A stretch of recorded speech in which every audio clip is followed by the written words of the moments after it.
Jana kwenda kusupport team, management watatimiza majukumu yao, players, technical bench watatimiza majukumu yao.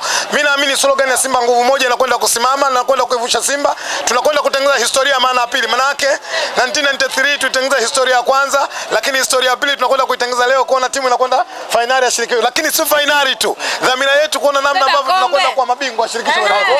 Jana aliwatisha akasema Ani watu wache waseme, lakini Simba mimi naamini kwamba iko sawa sawa. Na nyinyi waandishi wa habari jana mlikuwa mashahidi, mlikwenda kwenye place ya mwalimu. Mwalimu alisema kwamba atakosa wachezaji wawili tu. Maana yake nafikiri kwamba alimtaja Mzamiru Yasin pamoja na Shemalon Fondo. Lakini walobakia mimi na imani wote wako vizuri, wako sawa sawa, wote tumikia Simba. Wote wako sawa sawa? Yes, wote tumikia Simba leo wanatoka kupambana. Nani anatisha? Kwa nini Mpanzu ndio anatajwa kwamba kaumia? Wanamuogopa Mpanzu ama? Mimi nafikiri ni wazo yao, lakini pamoja ni mitazamo yao, lakini pia mimi nafikiri ni propaganda ambao waliamua kuitengeneza kupeleka taharuki kwa mashabiki wa Simba. Lakini sisi tulikuwa mazoezini, mimi naamini kwamba wachezaji walikuwa wako vizuri na Mpanzu yuko sawa sawa. Kilichobakia ni muda tu leo. Maana yake saa 10 jioni kwenda kutimiliza majukumu yao. Kabisa. Na unawaambia nini wale waliokaa nyumbani sasa wanashiriki michuano mingine? Mechi muda wa TV ukifika wanafanyaje?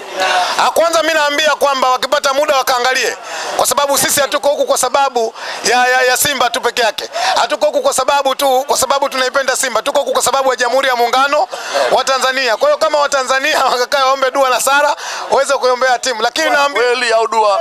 Waombe tu, hakuna namna. Sio dua ya kubangaiza, dua ya kweli. Wapige dua ya kweli kuona namna ambavyo tunaendelea kuyanikiza na kufanya vizuri. Kwa sababu unajua Simba leo ikishinda maana yake Tanzania imefanyaje?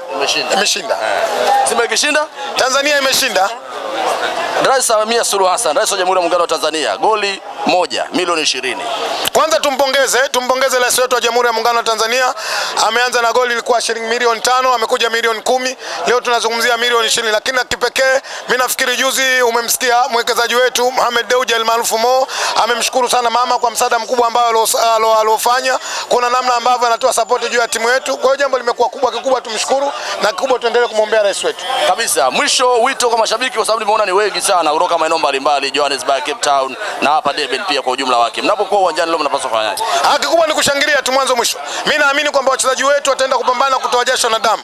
Wao kama watatoa ile jasho, majezi yatajaa yale uzito, maana yake kwamba na sisi tunatakiwa tushangilie mwanzo mwisho ili kwenda kuanikiza. Mimi naamini kwamba tukaenda kutimiza majukumu yetu vizuri, tukaenda kushangilia dakika zote 90, tukipeleka vibe kwa kina Shomari Kapombe, kwa kina Mohamed Hussein Sabarala, inshallah mimi naamini wataendelea kupambana na tutapata matokeo.